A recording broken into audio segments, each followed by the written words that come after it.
In the CBI theater, the military police were faced with two kinds of traffic problems.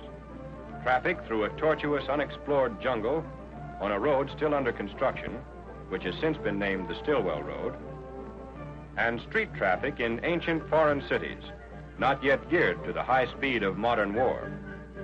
One such foreign city is Calcutta, India, metropolis of the Orient, home of 3 million Hindus and sons of Mohammed. Capital of the province of Bengal, second only to London as the largest city in the British Empire, Calcutta is the spillway through which all Allied supplies pour into Burma. To its steaming harbor on the Hooghly River, 80 miles inland from the Bay of Bengal, ships arrive daily from America's assembly lines. But from Calcutta's docks to the foxholes of Burma is a distance of 1,000 miles. First by rail across the face of India to Lido, where the Stillwell Road begins. This, then, is the main artery to the fighting heart of China, from Calcutta to Lido to the old Burma Road. The first American convoys began moving through Calcutta in June 1942. Almost overnight, this ancient city, because of its geographic position, became the most strategic depot in the CBI theater. And with its new importance, new problems arose. Its native population, their customs, their very religions, were set to a tempo much too slow for the swift efficiency of a modern army. United States military vehicles found themselves disputing the right-of-way with rickshaws, ox carts, the city transit system, pedestrians, bicycles, and civilian cars. Calcutta was a veritable obstacle course in traffic control. The MPs had a rough assignment when the base section commanding general gave the order, an order to apply modern principles of traffic management to a city not even accustomed to walking on sidewalks. From what the military police did here, we can learn what to do in similar situations throughout the world. First step in the preparation of any traffic control plan is reconnaissance, estimate of the situation. The traffic control officer and his sergeant major went out with their notebooks. They noted streets where pedestrians held up traffic. They examined intersections where accidents occurred frequently. They studied the constant problem of congestion.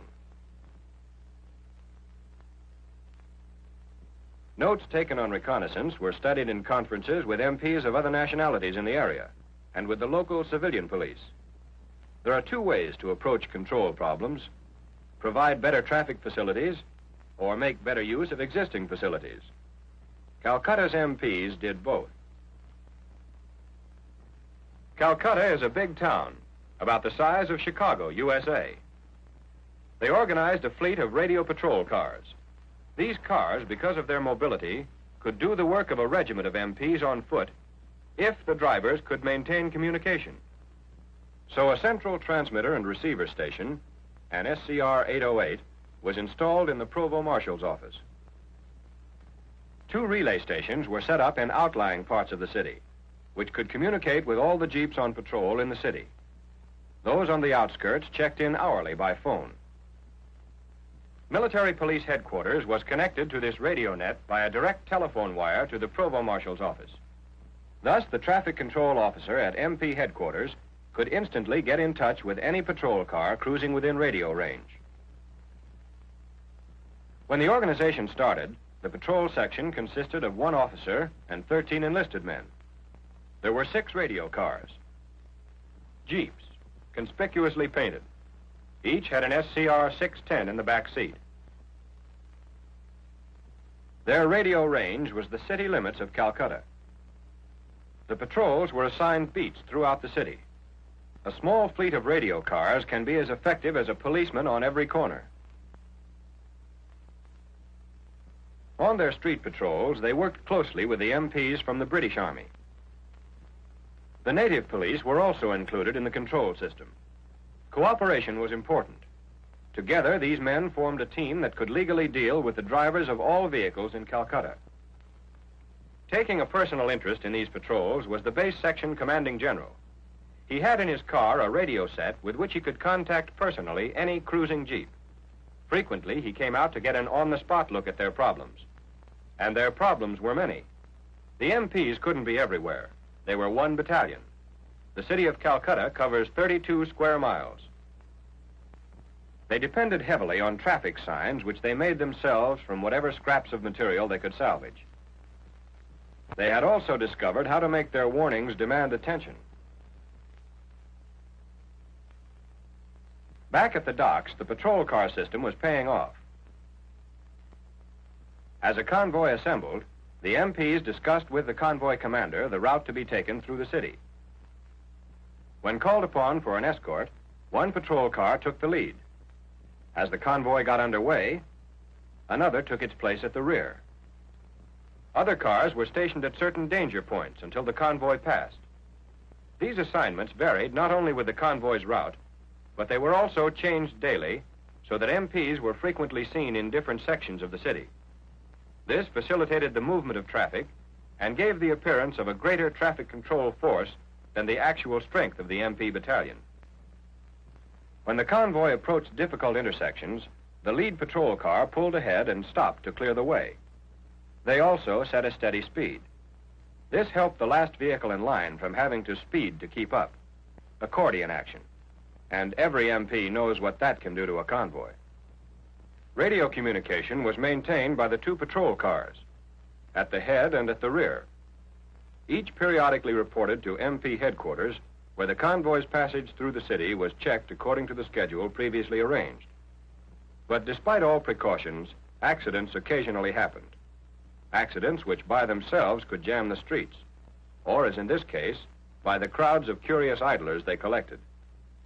An Indian policeman ran to report one on a street where the convoy was due to pass. The desk sergeant at MP headquarters took down the information. An accident blocking the street might hold up a convoy of vital supplies. He called the switchboard operator. The operator plugged the sergeant's telephone line into the remote control radio circuit, and the traffic control system went into action like clockwork. Without leaving his desk, the sergeant was able to contact the patrol car cruising nearest the scene of the accident. The location of the accident was given. In seconds, the patrol car was on its way there. The need for reporting all accidents immediately was constantly stressed to the native policemen and Army drivers. Not only was the threat of a convoy delaying roadblock often quickly relieved, but the MPs could conduct an investigation on the spot to determine the circumstances and who was to blame. This was a great improvement over the time when the MPs were informed of an accident days or weeks after it happened.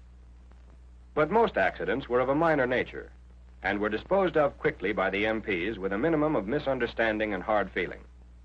Records showed that in most cases, the Army driver was not at fault. The scene of the accident had been cleared by the time the convoy arrived, and it rolled on to its destination, the Barrackpore Railroad Yard. And here the MP's duty in Calcutta ended. Both the supplies and the vehicles that carried them, for trucks were also part of the supplies here, were turned over to the railroad for the next step in their journey to the fighting front. This came at Lido, where the railroad ended and the Stillwell Road began. Here the MPs established their traffic control stations, which grew in numbers as the road was carved out of the jungle behind the advancing battle lines. They placed these stations at designated mile points along the road. Those stations before mile 100 were permanent. From this point on, as the road approached the front lines, the posts were temporary. When this picture was photographed, the road extended only as far as Warrasup. Today, however, all stations are permanent because the Lido Road has been completed and is a part of the overall Stillwell Road. The armies of 3 nations used Lido as a point of operations, a base of supply. The problems here were much different from those in Calcutta. Calcutta's MPs had a problem in city traffic. Lido's MPs were working with an army in the field. And Lido's 16-mile unloading zone was one of the most congested areas in the CBI theater.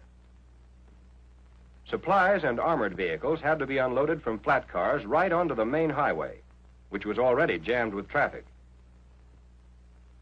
From their Lido headquarters, the military police maintained highway patrols 16 hours a day. Other patrols were assigned to specific points throughout the area. Traffic Control Station Number 1 was located at the northern entrance to Lido. It was the checking station for motor vehicles coming into Lido from India. Here, after every vehicle had been thoroughly searched for liquor, opium, and enemy agents, the driver's trip ticket was examined. If everything was okay, he was allowed to proceed into town. These vehicles were driven by Chinese as well as Americans, and as in Calcutta, traffic regulations were enforced by teams. Also similar to Calcutta's control system, Lido's MPs had patrol cars. Typical was their job of leading convoys to the local motor pool. Its entrance was a curve that was almost a right angle on the main highway, constantly jammed with traffic. As the convoy approached, one MP stationed himself on the highway to stop the main stream. Another moved into the motor pool to halt vehicles coming out.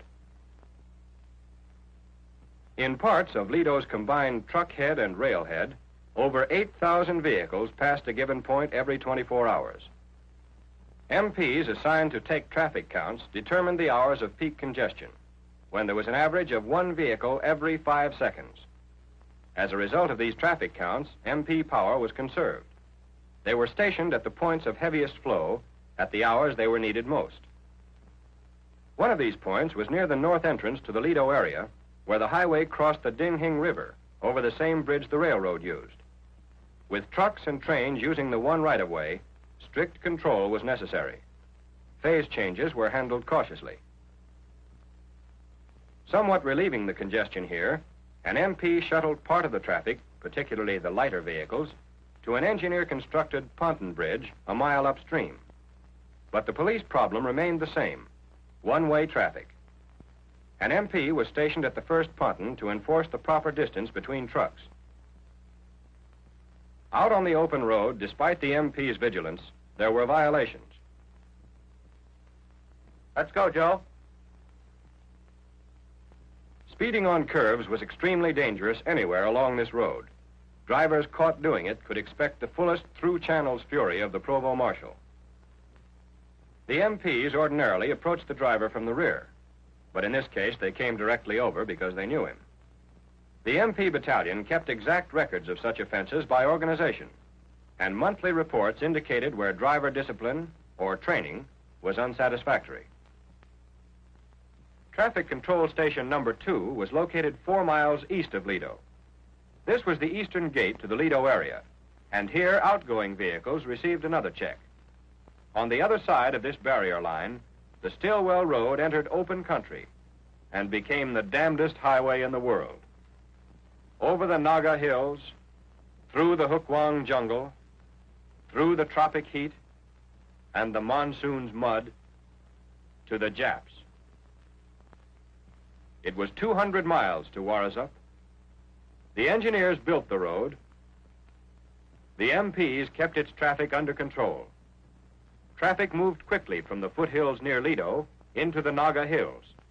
MPs from Traffic Control Stations 3 and 4 patrolled this part of the road where the steep mountain sides and sharp curves were always a source of trouble.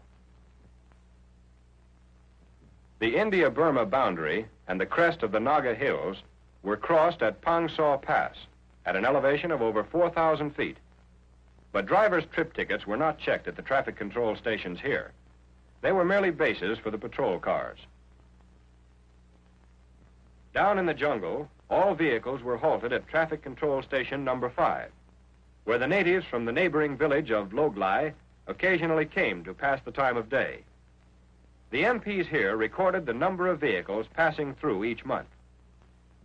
From here on along the road, each control station furnished up-to-the-minute reports of the road condition ahead, and the news was usually bad.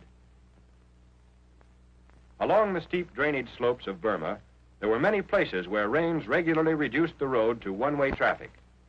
At such points, defile control was applied. An MP was stationed at each end of the defile. Traffic was allowed to take turns moving east and west.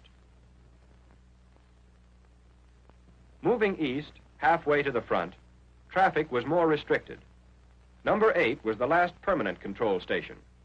Beyond their mosquito net station here, the MPs had only temporary outposts, subject to the demands of road construction and the shifting battle line, subject also to the weather. During the monsoon, the road became a river of slime. Rainfall reached more than 200 inches a year, over 16 feet. Early every summer, the engineers had to build a 2-mile causeway over the hard surface road. It became completely submerged by high water. This stretch of road required strict traffic control. Every trip ticket had a priority. An MP rode in the lead vehicle of each serial. It was his duty to keep the line moving within the required speed limit of 5 miles per hour. This snail's pace continued along the causeway for 10 miles. Beyond the causeway, a corduroy road of logs and planking had been laid. This stretch was above the high water mark, but still a veritable swamp. At the log road's end, the MP in the lead vehicle jumped out as the convoy moved on over one of the road's 700-odd bridges that was still under construction. Another defile. The movement of vehicles in situations of this kind wasn't possible without MP supervision. The MP's well-camouflaged advance headquarters was located at the road's 180th mile. The rest of the road was patrolled from this station. But near Warasup, near the road's end, heavy rains and flooded creeks had washed away completely the supports of the Warra River Bridge. The engineers had come in. Any obstruction to the road or change in traffic conditions quickly brought MP officers to the scene.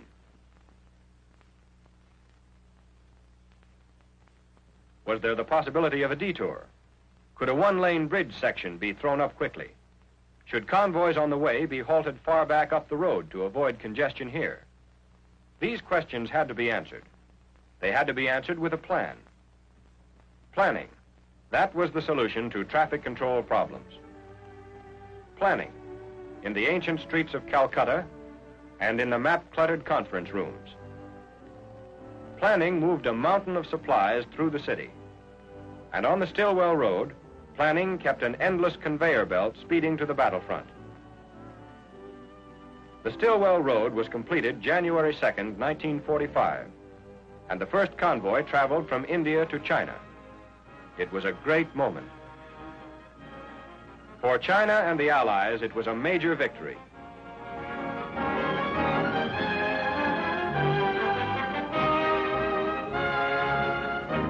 And the military police claimed no small chapter in the history of this great supply line. They were on the job to the end of the road. They will be on the job on every road, till an American MP is directing traffic on the corner of Yama Street and Koto Avenue